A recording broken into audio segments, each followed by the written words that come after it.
Hello and good afternoon, students of Conversation 2. Oh yeah, this is the right book. I'm always confused. We use number 3 for Conversation 2.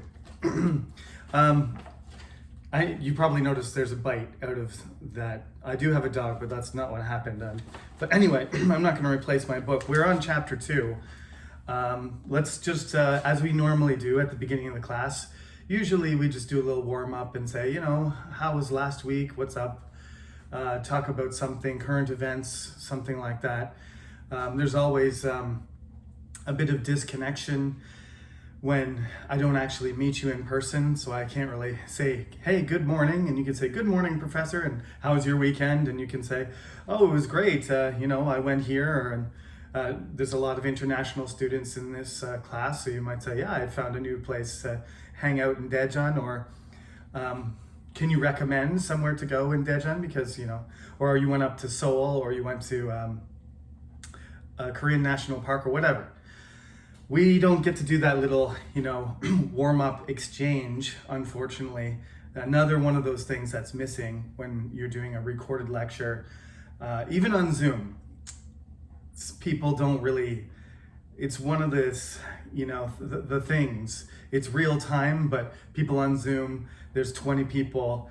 You can't really engage a small group very easily. So like you're talking in front of everybody. If I ask somebody a question, one of you, if I just say, I'll just use a Korean name, Jiyoung, how was your weekend? Then you've got to tell everybody in the class how your weekend was. But in class, we would, have desks that are physically separated, and I would be able to ask a small group or an individual a question and you could answer. All of that stuff is important, and we need to get there. But I will tell you, I heard through my secretary that a number of professors have tried to go through with in-person classes, and infections have closed down their class, and then they've had to go back online. And that's exactly what I don't want to do. I don't want to go back and forth. I don't want to have people get infected from the class, but I also just don't want to be going back and forth. I just want to go, do the online thing until things improve, and then switch and see you in person. So we're still, I was strongly advised to keep this class going online until April, which I told you was likely the plan anyway. So that's now firmly the plan. This is week 3. I'm recording this early because lately it has taken a really long time to get the video uploaded to YouTube. I have no idea why. And I usually record it on Friday morning, and then it takes like 7 hours for it to upload. And then last weekend and the weekend before, they were updating. You probably noticed the CNU portal has been completely revamped. They did some kind of like renovation thing, so it wasn't working over the weekend. And on Monday, it started working again.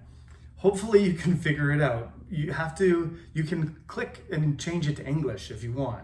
But just go to the CNU portal. It's right in the middle. Put in your ID, put in your password, and then click on the, in Korean, in Hangul, it says Saiba Campus.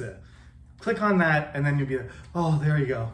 You'll be back to like home base, the place where you're used to, that you're used to. Like I said, 21 students in this class. I think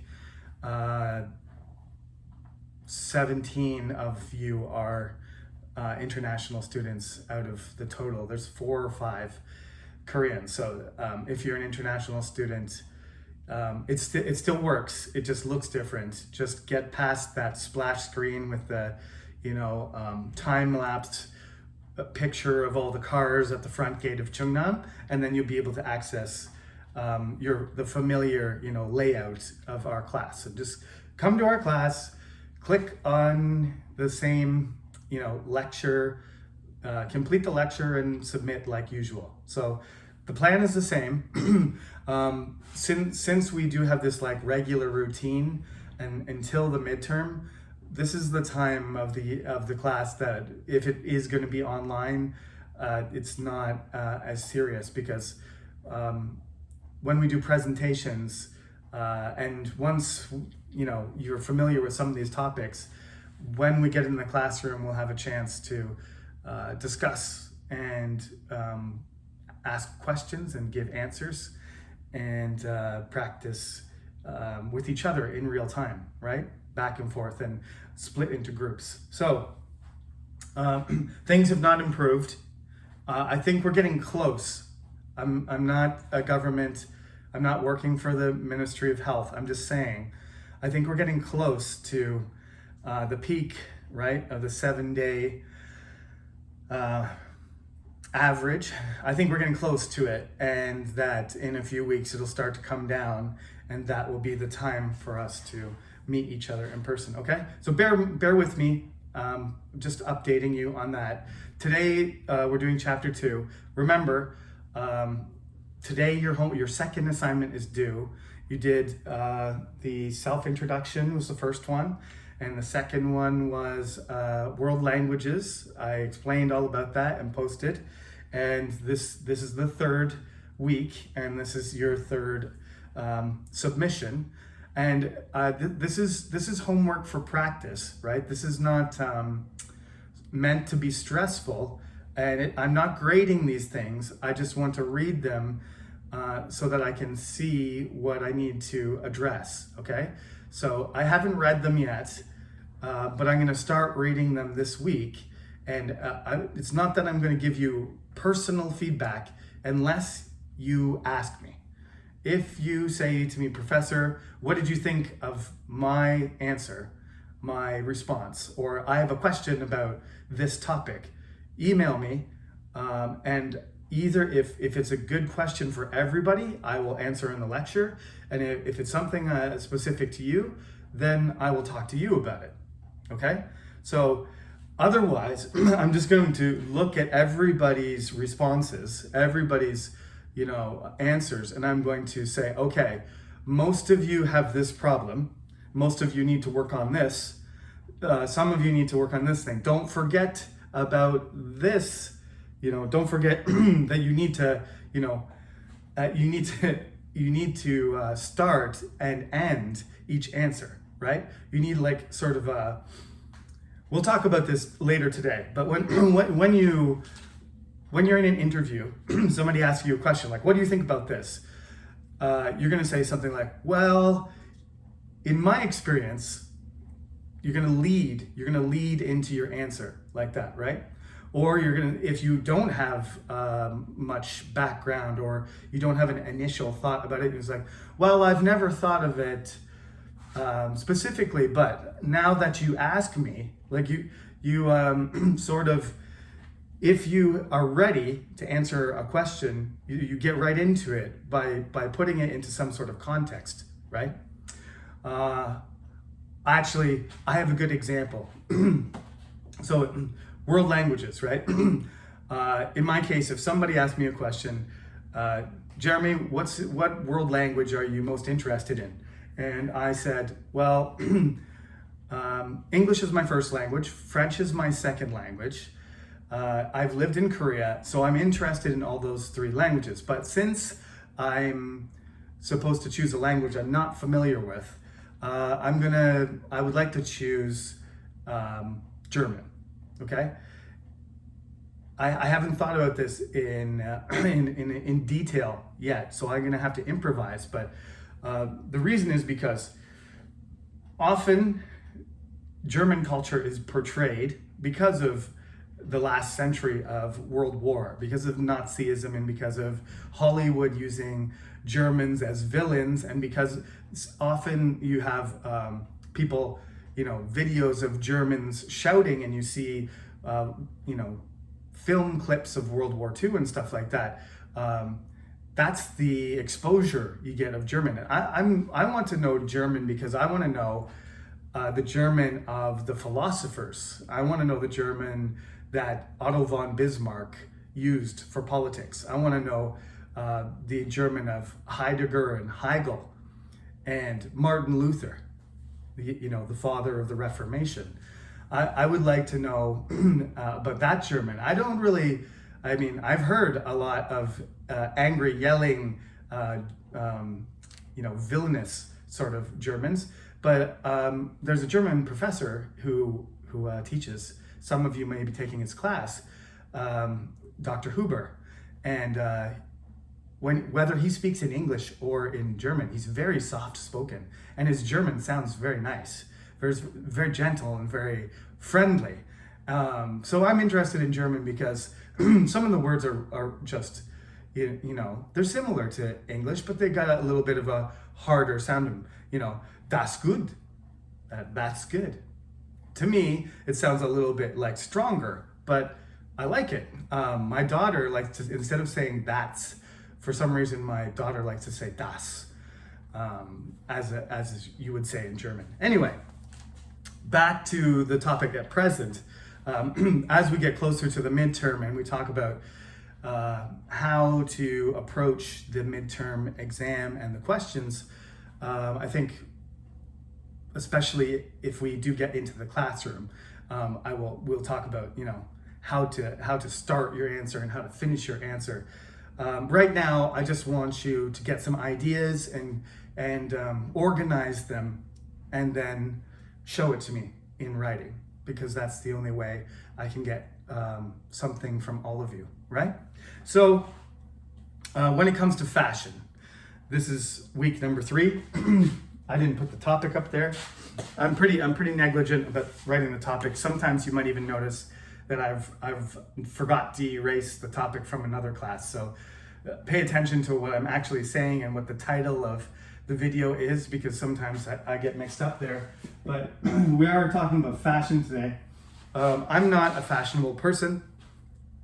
As you can see, brown hair, brown shirt, okay, I think that's fine. T-shirts are my favorite. I mean, everybody likes to, get their hair cut, shave, put on a nice suit.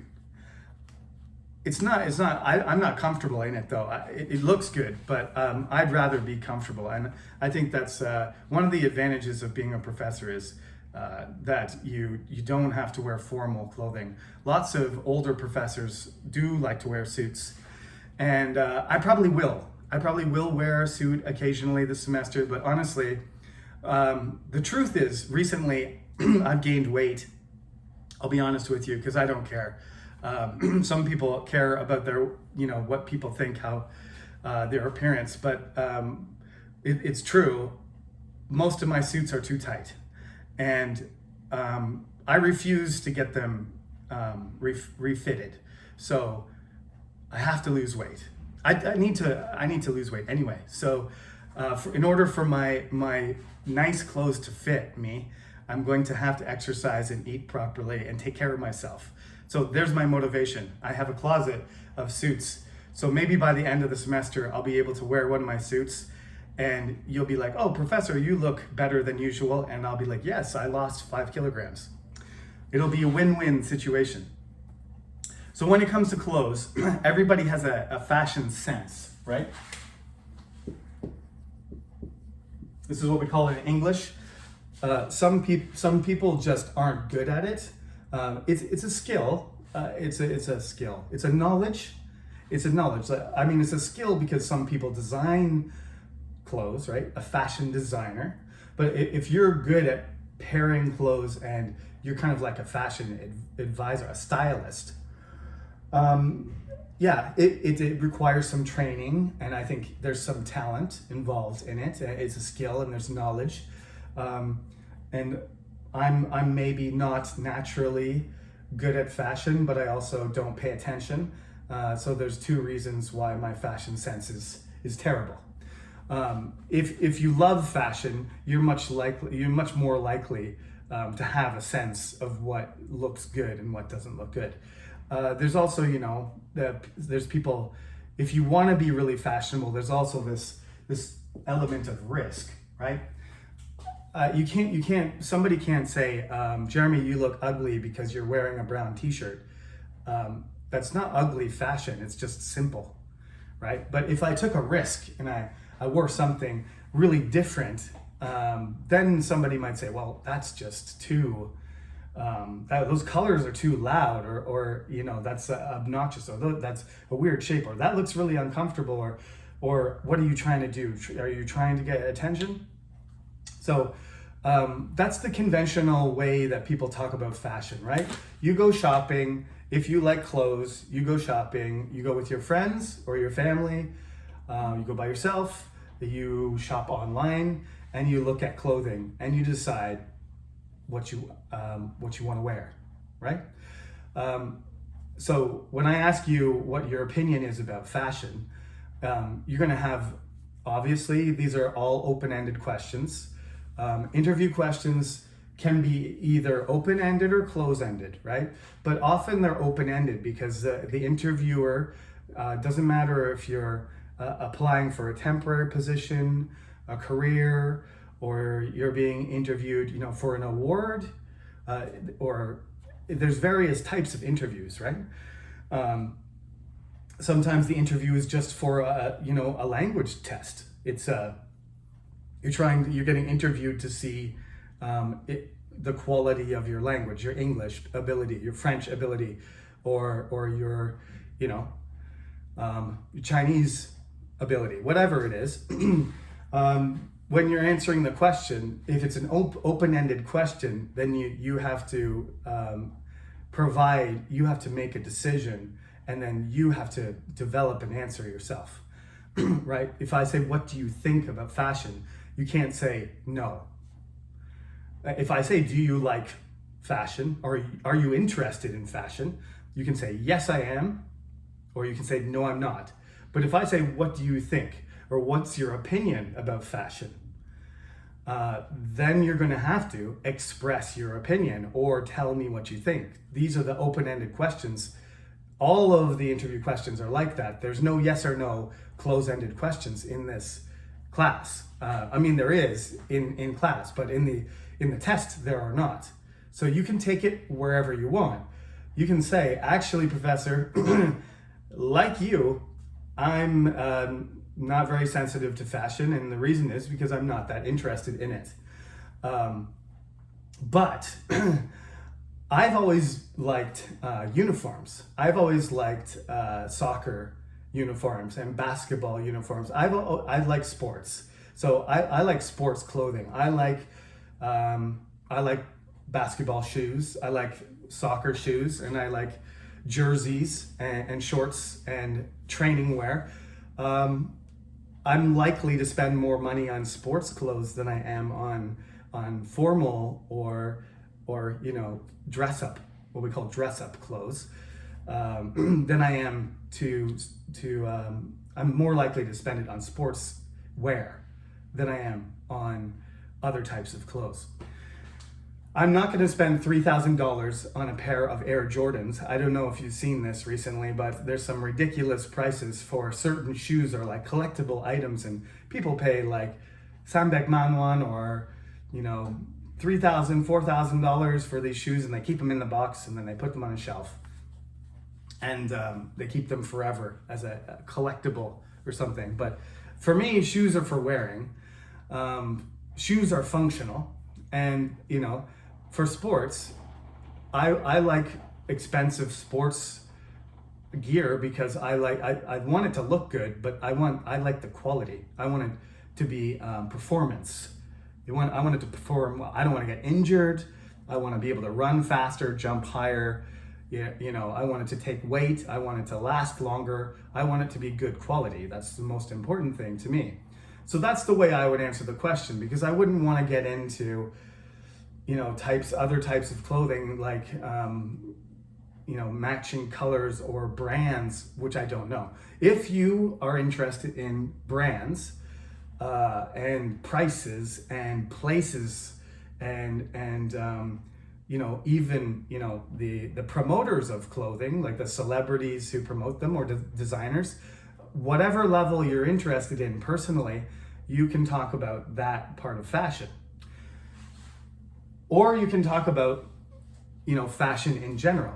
You don't have to make it personal. You can talk about everybody's fashion. You can talk about fashion in Korea, or what fashion is like in your own country or your own city. Or you can talk about a fashion trend, right? You can talk about, you know, things that were fashionable in the 1990s. You can talk about retro fashion. You can talk about baggy clothes or tight clothes or punk or hip hop style or boyfriend style or ajashi style. It doesn't matter, right? You can choose what you want, whatever you want to talk about. Trends are part of this topic as well. So fashion trends change. So people were wearing different things. Some people try to change as little as possible. I'm basically wearing the same thing I did 20 years ago. After I finished high school, after I finished university, I started just wearing the same stuff. I wore different things from high school to university. There was about 10 years where I tried to be fashionable. And before that and after that, I had no sense and I didn't try. So in the book, you have all these articles of clothing, right? You can choose sweaters, hoodies, shoes, jeans, suits, sneakers, runners, ties, t-shirts, dresses, one pieces, skirts, bathing suits, all these kind of things. You can talk about accessories a little bit. Those aren't really, it's not clothing, but this is about fashion. So if the accessories go with your look, then you're free to talk about that too. There's all kinds of adjectives you can use, right? Checkered, faded, baggy, plain, plaid, bright, shiny, striped, tight, leather. These are all in the book. You have to read them over so that when you write, before you write your response, before you write your answer, read over the vocabulary and read over the sentences and get an idea of how to, write in English a good sentence about fashion, and then put together your own. Don't copy this. Just put together your own. The grammar, which I was slow getting to today. The grammar is very simple this time. It's really just, the point is, like, when you're talking about wearing something and if you're using a verb like, love, prefer, or hate, like a feeling related to a verb, it doesn't matter if you use the infinitive like you would in simple present, or that you use ing like you would in present continuous. That's good news because it's your choice, right? So you can say, I want to look good, or I hate to feel different, or I like wearing the same clothes, or I like to wear the same clothes. It's the same thing, right? It doesn't matter. I like wearing bright t-shirts. I like to wear, two choices, interchangeable. It doesn't matter, right? Now, you just got to remember, when you use the word want, you have to use the infinitive. So you can't say want to looking good. You have to say I want to look good. So when you use a verb with when you use the verb want plus the infinitive, it can't be plus ing. So just remember, want, always infinitive. Other words like hate, prefer, love, like, doesn't matter. Okay?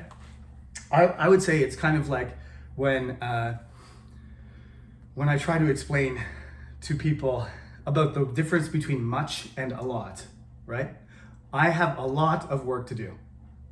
I have much work to do. You can't really say much work to do. You can say, I don't have much work to do. But when it's in the positive case and you're making a statement, you have to say a lot, right? You're always taught about uncountable and countable. Many, right? Much. Many is countable, much is uncountable. A lot is both. So I always use the word a lot because it's easy to remember. But in the affirmative case, you can't say I have much work to do or I have much money. You say I have a lot of money. However, it is okay to say I don't have much money or I don't have much work to do. So in the negative case, it's okay. I don't make the rules, I just teach them. That's why I'm not doing, linguistics and grammar, because sometimes the rules don't seem very logical to me. But That's the rule right there, okay? If you use the verb want, it must be with an infinitive. No verb ing. Okay, so back to our topic. Some people might be more interested to talk about, because they are concerned. Let's say you like fashion, but one of the concerns about fashion is, how much money are we spending on clothing? Micro fashion. I don't know if I put it there. Micro fashion is like, changing trends really quickly. You only have one style for a month, and then you buy new clothes, right, and replace them. First, that's really expensive. It puts a lot of pressure on your budget. If you're rich, okay, but it's. I mean, you could use the money for other things. If you're going to look at it, if you're going to look at the big picture, some people don't have any clothes. Some people don't have enough food. They don't have a house. And you're buying all these extra fancy clothes, and they're just sitting in your closet, and you're not using them, and then you're just buying more. When you could use the money for yourself, for something better, right? Or you could be sharing it or giving it to somebody else. The fashion industry is a huge business. It makes tons and tons of money. We all know about the luxury brands like Louis Vuitton and Gucci and everything. And business is business, but and designer clothes are designer clothes. But when you have huge populations of people with extra clothes, spending too much on clothes, it's unnecessary, and you're basically going over budget. You're spending money. I never have any money. Well, why don't you have any money? Take a look at your credit card bill and see how much shopping you do every month. That's one thing you could talk about. Is it's addictive. It can be a form of stress relief. I understand that. I like buying things too. Even I like buying clothes. I like buying toys for my kids, not for myself, but like some electronic things and stuff. I like to buy stuff for myself. I like new gadgets and electronics, and I like to get a new thermos or a new camera or a new phone. But overconsumption is not good. It puts a burden on you financially, but it also, even more importantly, it's bad for the environment, right? The amount of water that is used to make each piece of clothing is surprisingly large. If you think about billions of t-shirts and billions of pants, and just say it takes 10 liters of water for each one, oh my God, that's 30 billion liters of water, and all the electricity and all the energy that is required. And when you have, you have 20 pairs of pants, but you only really need 5, or you have 20 pairs of shoes and you only need 3. If you want to talk about the fashion industry's effect, the business side, because I know some of you are in business. If you want to talk about branding, or you want to talk about consumption, or you want to talk about marketing, cool. Teach me. And if you want to talk about the environment, because you're interested in the air quality and our future, the future of the planet, and energy and water resources, that's fine too. If you want to talk about fashion sense, personal or observation, or a trend in a certain period when you were young, or before you were young, before you were born, that's all of those ways of answering the topic are fine. Just to go along with what I was saying, here's a whole bunch of words that are descriptive of types of clothing. When you look at clothing, you're gonna say, okay, well, there's the stitching, how it's put together, there's the price, there's the quality, right? Is it gonna last long? Shape, what is it shaped like? Color, the material it's made from, the logos, the patterns, the writing. There's more. The brand, of course, perhaps the feel of it, like it's soft. I didn't mention that. The touch. Is it soft? Is it rough? Is it smooth? Is it like plastic, nylon? These are all things you could mention. You don't make a list though. I'm not asking you to talk about everything. We're just building vocabulary here, and I'm just giving you examples of how to make your own answer, right? Because I want you to tell me what you think. So I'm just giving you lots of material for you to think about, okay? So you can talk about things you want to wear. You can criticize the fashion industry. You can talk about fashion as a business. You can describe certain types of clothing. Here's, just for fun, an example. As I mentioned, I think in a previous class, the last class, English has the largest vocabulary of any language in the world. I just brainstormed, this is not the entire list, but I just brainstormed a few words that I could think of that we could substitute for clothing. So you got this list here that I made. Vestments, garment, that should be an S, probably. Garments, vestments, garments, apparel, clothes, dress, outfit, gear, kit. That's what I came up with. I tried to put them in order, basically from super formal to really informal, like casual or, slang.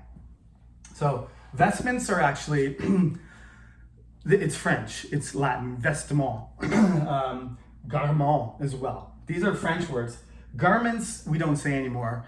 They're expensive upper class people's clothes. Nobody says, oh, those are some beautiful garments. Nobody says that, but if you read old books, you will read that word, because that was what wealthy people wore. They didn't wear suits, they wore garments. Vestments are usually for the church, like in the Catholic Church or the Eastern Orthodox Church, or in a mosque, maybe. I'm not really familiar with, I've never been inside a mosque, but important religious people wear special clothing for ceremonies. In English, we call those vestments. So they're usually religious clothing. That's vestments. Garments for rich people. Apparel is the word that we use now to describe good quality, more expensive, right? So like what you'll see this word, like when you go somewhere, it'll be like men's apparel, right? In the clothing store, if you go into a fancy clothing store that has suits at one side, men's apparel, other side, women's apparel, rather than saying clothing, because this is a formal word. Then you got your regular clothes, which comes from clothing and cloth, because that's what it's made from. It's made from cloth that comes from wool or cotton. And cloth was the original material goods that got the Industrial Revolution going. So it does have a lot to do with production. It does have a lot to do with capitalism, and it has a lot to do with industrialization, because that's what the British did. They imported cotton, and in the cotton mills they created textiles, and then they exported cloth. And so we call all, even if it's plastic, it's nylon, it's silk, we still call it clothes. As you know, dress can be a verb, dress, undress. It can also be women's clothing, but it can also just mean you're dressed nicely, or please dress up means dress nicely, right? So dressing is an action. It's also an article of clothing. It's also a woman's article of clothing that women wear. Men can wear, but normally women do. But to dress is to put your clothes on, and to undress is to take them off. And if you're dressed up, that means more formal. And if you're dressed down, although we don't say that as much, that means casually. Outfit, very multi-purpose. I like your outfit today. That's what I say. If you say to a girl, if you say to a woman, and you're a man, and you want to compliment her, but not to bother her. I think that one of the best things to say is that's a nice outfit. If you're at a formal event and you say, oh, that's a beautiful dress, like if somebody's got a Versace dress on, like they probably want to hear, oh, that's a gorgeous dress, you look like a princess. But if somebody's just dressed nicely, man or woman, older or younger, you say, oh, that's a nice outfit. And sometimes if it's a man or someone my age, I might ask, where did you buy that? Because I'd like something like that. So if you want to say something like that in English, girl to girl, if you see something nice that another woman is wearing, girl is wearing, then you say, well, that's a nice outfit. Where did you get that? Or that's a cute outfit. Be flexible. But again, if you're a man and you're talking to a woman, it's better not to add beautiful, gorgeous, or cute or anything like that. Just a blank statement to say oh, your outfit looks good, or you look good today. That's enough. And that's all you need to say. You don't say to a woman or a man, you don't say, nice gear, unless you're doing sports. If you tell somebody they have nice gear, that means equipment, right? So, if you're riding motorcycles and stuff, and somebody has leather jackets and helmets and studs and leather pants and chaps, you can say, that's nice, that's some nice gear, all right? But normally you wouldn't say that to somebody when you're going into a restaurant. That's some nice gear. That would be weird. The kit thing is, a kit is a set of clothing. It's British, and the British use it to describe uniforms. They use it for the military. So the military has a uniform, they call it a kit. And they say the same thing for a soccer, they call it football. A football uniform is a kit. It's a set of clothing that you wear when you play. Okay? Now, right over here, I just said, I just wrote, you got your street clothes, right? Which is anything. Casual wear, similar thing, when you're going out of the house. Training wear, when you're exercising. Formal, when you have to go somewhere. Suit and tie could be like a dress code. There could be some place that's a dress code, which means you need a jacket and you need a tie, where you're not allowed in. That's a dress code. And of course, there's business attire. Business attire usually means you need a dress shirt and you need dress pants, but a jacket and a tie is optional. But it depends on the company and the situation.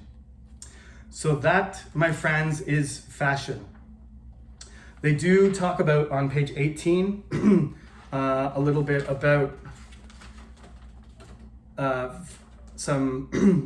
the history of jeans, which is really interesting. If you want to choose a particular piece of clothing and you want to talk about that, you're welcome to. Have a look at the jeans one. You can't do that one for your answer because it's already done. But if you choose to talk about another interesting piece of clothing, you can.